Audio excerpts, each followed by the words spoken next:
जय माता दी मित्रों, कैसे हैं आप सब? यह बताने के लिए कमेंट बॉक्स में जय माता दी जरूर लिखें। मित्रों, आज हम आपको इस वीडियो में बताएंगे नवरात्रि पूजा में कन्या पूजन के दौरान कन्याओं को वह कौन सा चीज़ नहीं देना चाहिए। यदि आप वह एक चीज़ कन्याओं को देते हैं तो आप भयंकर गरीबी का शिकार हो सकते हैं। माता रानी आपसे क्रोधित हो सकती है। तो चलिए बिना देरी किए शुरू करते हैं। उससे पहले आपसे एक रिक्वेस्ट है, वीडियो पसंद आया तो लाइक करेंगे और ज्ञान भंडार चैनल को सब्सक्राइब करेंगे और वीडियो को ज़्यादा से ज़्यादा शेयर करेंगे। कन्या पूजन कोई साधारण पूजा नहीं है।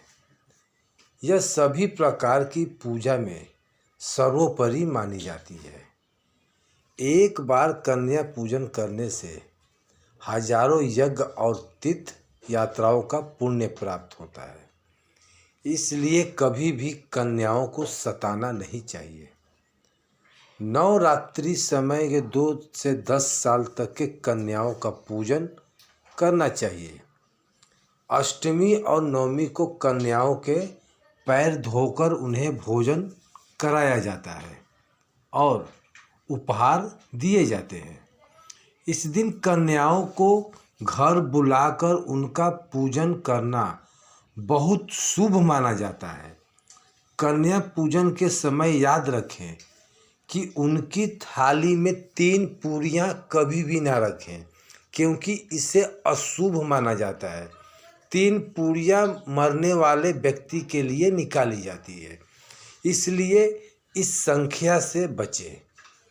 भोजन में खीर, पूरी, हलवा, चना, आलू की सब्जी या छोले खिलाना चाहिए। माता रानी को खीर, हलवा, पूरी और छोले प्रिय होते हैं, लेकिन लहसुन और प्याज का उपयोग कभी नहीं करना चाहिए। कई लोग कन्याओं को कुरकुरे और चिप्स जैसे पैकेट देते हैं, लेकिन यह घोर अनर्थ माना जाता है, क्योंकि इसमें लहसुन और प्याज का इस्तेमाल होता है। इससे आपका व्रत खंडित हो सकता है और माता रानी क्रोधित हो सकती हैं। इसलिए कन्याओं को डब्बा बंद चीज़ देने से बचना चाहिए। दोस्तों, कई लोग कन्या पूजन में खाना घर पर नहीं बनाते, मार्केट से रेडीमेड लाकर ही खिलाते हैं तथा दही जलेबी खिलाते हैं, जो कि शुभ नहीं माना जाता है। माता रानी दही जलेबी नहीं, आपके हाथों का बना भोजन खाना चाहती है, आपका प्यार चाहती है। फिर चाहे आप घर पे एक ही पूरी क्यों न बनाएं, माता के लिए घर पर आप स्वयं ही अपने हाथों से माता रानी को भोजन खिलाएं। खासकर नवरात्रों के दौरान घर में पक्का खाना अवश्य बनाना चाहिए। माता रानी बहुत प्रसन्न होती है। घर का बना हुआ खाना ही कन्याओं को खिलाना चाहिए। हमेशा याद रखें, कन्याओं को प्लास्टिक से बने दोंगे में खाना नहीं खिलाना चाहिए। यह पूजा पाठ के लिए शुभ नहीं अशुभ होते हैं, क्योंकि प्लास्टिक के ज़्यादातर बर्तन जो होते हैं जानवरों की हड्डियों द्वारा बनाए जाते हैं। इसलिए ऐसा पाप मत करना। कन्याओं को हमेशा स्टील के बर्तन या पत्तों से बने बर्तनों में ही भोजन कराना चाहिए। यह बहुत ही शुभ माना गया है। अगर पेड़ के पत्तों में भोजन कराने से तो माता अभय वरदान प्रदान करती हैं। नवरात्रि के दौरान शुक्रवार का दिन अगर कन्या पूजन पड़ता है तो उस दिन कन्याओं को खट्टी चीज़ नहीं खिलाना चाहिए। यह दिन माता संतोषी को समर्पित होता है और माता संतोषी खट्टी चीज़ों से रुष्ट हो जाती है। ऐसा करने से आपके द्वारा किया गया सारा शुभ काम बेकार हो सकता है और माता का आशीर्वाद आपसे दूर हो सकता है। भोजन के बाद कन्याओं की थाली में एक लौंग जरूर रखी चाहिए, क्योंकि लौंग देवी शक्ति को बहुत प्रिय है। माना जाता है कि लौंग में नौ दुर्गा का वास होता है और इसे अर्पित करने से माता रानी प्रसन्न होती है। यही नहीं, कन्याओं को भोजन करते समय लौंग अर्पित करने से आपके जीवन में लक्ष्मी का वास होता है और धन की कभी नहीं होती। कन्याओं को भोजन के साथ साथ उपहार देना भी बहुत शुभ माना गया है। उनकी थाली में दक्षिणा अवश्य डालें ताकि आपके घर में सुख समृद्धि बनी रहे।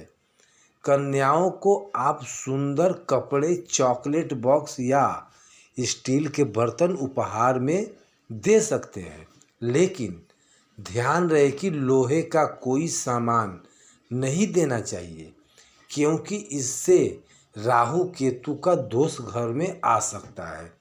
जब कन्याएं आपके घर से प्रस्थान करें तो उनके चरण जरूर छुएं और माता के अपनी मुराद मन में रखकर सच्चे दिल से प्रार्थना करें। सच्चे दिल की भक्ति से माता रानी अवश्य प्रसन्न होती हैं और आपकी हर मुराद पूरी करती हैं। नवरात्रि के दौरान अगर आपको कुछ विशेष संकेत मिलते हैं तो समझें कि माता रानी आपके घर में पधार चुकी हैं। पहला संकेत यह है कि जब आप कलश स्थापना करते हैं और जौ से हरियाली निकलती है तो यह भविष्य में अच्छे समय का संकेत होता है। यदि जौ नहीं उगते हैं तो यह अशुभ माना जाता है और आपको माता से क्षमा मांगनी चाहिए। दूसरा शुभ संकेत यह है कि अगर नवरात्रि के दिनों में आपकी नींद ब्रह्म मुहूर्त में यानी सुबह 4 बजे के आसपास खुलता है तो यह माता रानी की कृपा का प्रतीक होता है। इस समय उठने का मतलब है कि माता की शक्ति आपके साथ है और आपको जल्द ही कोई शुभ समाचार मिलेगा। तीसरा संकेत यह है कि अगर आपका मन पूजा पाठ में लगने लगे और पूजा करते समय मन शांत हो जाए तो यह माता की प्रसन्नता का संकेत है। इससे यह पता चलता है कि माता आपकी भक्ति से प्रसन्न है और जल्द ही आपके जीवन में अच्छे दिन आने वाले हैं। चौथा संकेत यह है कि अगर पूजा के समय माता के गले से फूल गिर जाए या जौ के पत्ते बिना हवा के हिलने लगे तो यह बहुत ही शुभ होता है। यह संकेत माता लक्ष्मी की कृपा का प्रतीक है और इसका मतलब है कि आपकी गरीबी अब खत्म होने वाली है। एक और महत्वपूर्ण संकेत यह है कि अगर आपके सपने में शेर या देवी माता का दर्शन हो तो इससे अत्यंत शुभ माना जाता है। यह इस बात का प्रतीक होता है कि माता आपकी मनोकामना जल्द पूरी करने वाली है और आपके शत्रु पराजित होंगे। आखिरी और सबसे महत्वपूर्ण संकेत यह है कि अगर नवरात्रि के दौरान आपके घर में कोई कन्या लाल वस्त्र पहने हुए दिखाई दे तो यह माता दुर्गा का आशीर्वाद है। यह संकेत बताता है कि आपके घर में अब सुख समृद्धि का वास होने वाला है और आपको तरक्की के रास्ते पर बढ़ना है। तो दोस्तों, यह थे कुछ महत्वपूर्ण संकेत। आशा करता हूँ कि आप लोगों को हमारे द्वारा बताए गए जानकारी अच्छी लगी होगी। आज की इस वीडियो में बस इतना ही। वीडियो अच्छा लगा हो तो लाइक करेंगे और ज्ञान भंडार चैनल को सब्सक्राइब करेंगे। अब कमेंट बॉक्स में जय माता दी ज़रूर लिखें। आपका बहुत बहुत धन्यवाद।